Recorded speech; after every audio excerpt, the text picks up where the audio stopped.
BNR gold and diamonds తరుగు తక్కువ బంగారం ఎక్కువ. ఇప్పుడు మన వైజాగ్ లో జూలై 24న గ్రాండ్ ఓపెనింగ్. తర్వాత అప్పట్లో విజయవాహిని స్టూడియోస్లో అక్కడ ఏంటంటే మాయాబజార్కి చేరాడు ఈయన అప్రెంటిస్గా. సింగీతం శ్రీనివాసరావు గారు అప్రెంటిస్గా చేరిన తర్వాత ముందు కేవీ రెడ్డి గారు పెట్టుకొని అన్నాడు. పెట్టుకొని అంటే సింగీతం శ్రీనివాసరావు గారు, sir I'm a graduate from President's college Madras అని చెప్తే అప్పుడు పెట్టుకున్నాడు ఈయన. ఏం సార్? ఎందుకంటే కేవీ రెడ్డి గారు కూడా President's college student. Okay. So President's college Madras education అద్భుతంగా ఉంటుంది. సో మంచి డిగ్రీ చేసినటువంటి కుర్రాడు అని చెప్పి పెట్టుకున్నాడు ఆయన. అయితే ఫస్ట్ మూవీ మాయాబజార్ అయింది. First movie Mayabazar. అంటే అదే అది అప్రెంటిస్గా అవ్వచ్చు కానీ బట్ ఆయన ప్రయాణం మొదలైంది. అయితే ఫస్ట్ మూవీ అయినా అక్కడ విజయవాహిని సంస్థలో పనిచేసే వాళ్ళు, డైరెక్షన్ డిపార్ట్మెంట్కి సంబంధించిన వాళ్ళు ఒక్కొక్క రోజు ఒక్కొక్క వింగ్కి వెళ్ళి అక్కడ జరిగేటటువంటివి నేర్చుకోవాలి. ఒక ఎడిటింగు, సౌండింగు, రికార్డింగు అవన్నీ అబ్జర్వ్ చేయాలి. సో ఆయన అన్నీ అబ్జర్వ్ చేసి అన్నీ అబ్జర్వ్ చేసుకుని చాలా గొప్ప టెక్నీషియన్గా ఎదిగినటువంటి వ్యక్తి. నేను ఆయనతో ఒక దీపం వెలిగింది అని సినిమా పనిచేశాను. చంద్రకళ, రంగనాథ్ హీరోయిన్లు, జగ్గయ్య గారు, ఆమె శుభా వీళ్ళంతా ఉన్నారు. అందులో మేము భీమ్సింగ్ గారి స్టూడియోలో షూట్ చేస్తున్నామండి. సింగీతం శ్రీనివాసరావు గారు అంటే అందరి డైరెక్టర్ లాగా ఆయన ఒక డైరెక్టర్ అనేటటువంటి అభిప్రాయం ఉండేది నాకు. షూటింగ్ చేస్తూ ఉంటే మిస్టర్ శ్రీనివాసరావు అని పెద్ద కేక వినిపించింది. వెనక్కి తిరిగి చూసేసరికి బాలచంద్ర గారు వచ్చాడు. బాలచంద్ర గారు అంటే మాకప్పుడు ఆరాధ్యం అన్నమాట. అటువంటి బాలచంద్ర గారు మిస్టర్ శ్రీనివాసరావు కంగ్రాచులేషన్స్ అని సింగీతం శ్రీనివాసరావు గారి దగ్గరకు వచ్చి వాటేసుకొని సెకండ్ ఇచ్చాడు. ఏంటనంటే తర్వాత ఆయన తీసిన first cinema Dikkatra Parvathi, Tamil cinema. First సినిమాకి నేషనల్ అవార్డు వచ్చింది సింగీతం శ్రీనివాసరావు గారికి. ఆ దిక్కట్ర పార్వతి అనేటటువంటి దానికి సబ్జెక్టు ఎవరికి తెలుసు అండి? చక్రవర్తుల రాజాజీ గారిది. రాజాజీ గారి సబ్జెక్టు. రాజాజీ గారి దగ్గరికి వెళ్ళి, చాలా చాలా గొప్ప, చాలా పెద్ద వ్యక్తి రాజాజీ గారు అంటే. సో ఆయన దగ్గరికి వెళ్ళి, సార్ మీ కథ నేను సినిమాగా తీసుకుంటాను అని అడిగాడు. ఆ సాహసం చూడండి. అని అడిగితే why do you want make my story a picture అని అంటే, కాస్త డిఫరెంట్గా ఉంటుందండి, మీ కథ నాకు చాలా బాగా నచ్చింది, దాన్ని చేయాలని అనుకుంటున్నాను. మీరు సినిమాలంటే మీకు నచ్చవని నాకు తెలుసు, అయినా ఆ కథ మీద చదివి నేను దాంతో ఇన్స్పైర్ అయ్యి మీ కథని చేయాలనుకుంటున్నాను, మీ పర్మిషన్ కావాలి అని అంటే, సరే ఇస్తాను కానీ నాకు సినిమాలంటే ఇష్టం లేదని ఎవరు చెప్పారు అని అన్నాడు. బయట అనుకుంటున్నారండి. I don't like bad films, I like good films అని రాజాజీ గారు అని ఆయనతో ముచ్చటించి ఆ కథ తెచ్చుకొని బ్లాక్ అండ్ వైట్లో తీశాడండి ఆయన. ఆ ఫస్ట్ సినిమాకే నేషనల్ అవార్డు వచ్చింది.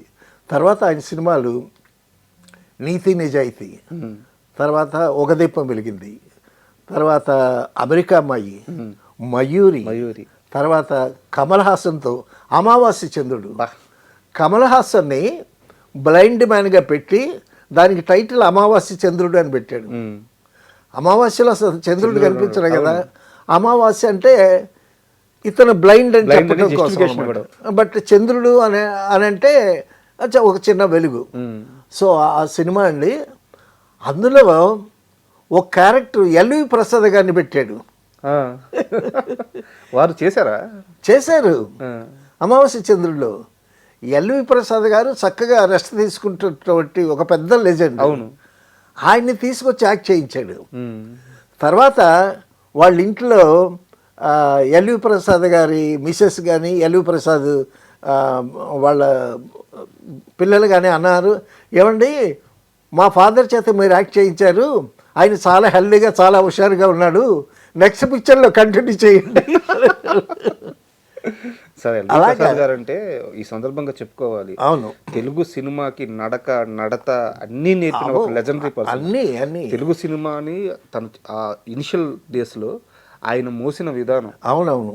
So legendary person LV Prasad. తర్వాత ఈ విజయవాడకి తీసిన ఫస్ట్ మిస్ అమ్మ సినిమా ఆయనేగా డైరెక్టర్. సార్.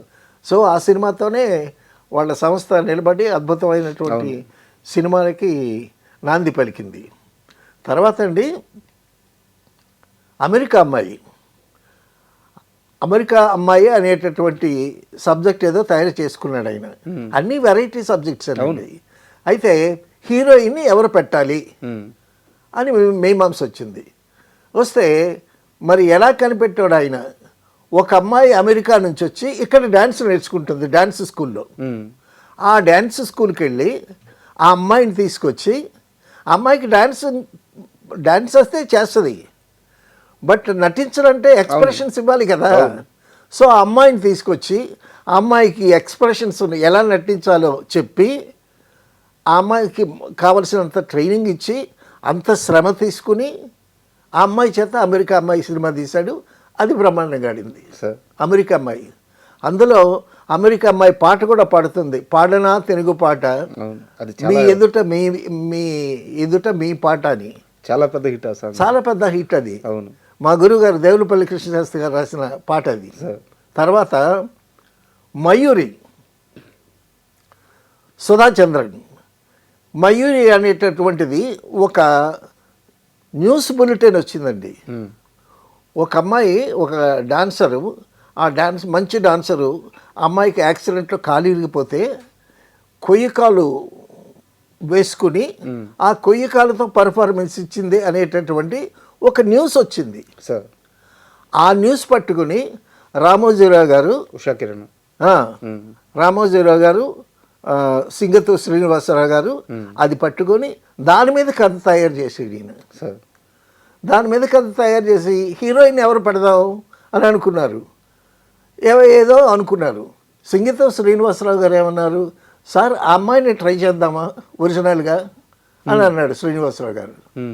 అని అంటే అమ్మాయి చేయగలదా, అమ్మాయి కాలు ఇరిగిపోయింది, డాన్స్ కూడా ఇప్పుడు చేస్తుందో లేదో, తర్వాత నటించాలి కదా, ఫేషియల్ ఎక్స్ప్రెషన్స్ అవన్నీ ఇస్తుందా అని అంటే, అవన్నీ నాకు వదిలిపెట్టండి సార్ నేను చూసుకుంటాను అని శ్రీనివాసరావు గారు ఆ అమ్మాయిని తీసుకొచ్చి ఆ అమ్మాయికి కొయ్యకాలు అది పెట్టి అమ్మాయికి మళ్ళా ఆ పాత డ్యాన్స్ అవన్నీ చేసేటట్టు అమ్మాయికి ఒక స్ఫూర్తినిచ్చి, తర్వాత ఆ అమ్మాయికి ఎలాగ యాక్ట్ చేయాలి అనేటటువంటి ట్రైనింగ్ ఇచ్చి ఆ అమ్మాయిని బట్టి మయూరి సినిమా చేశాడండి. ఎంత పెద్ద హిట్, ఎంత పెద్ద హిట్ అండి అది.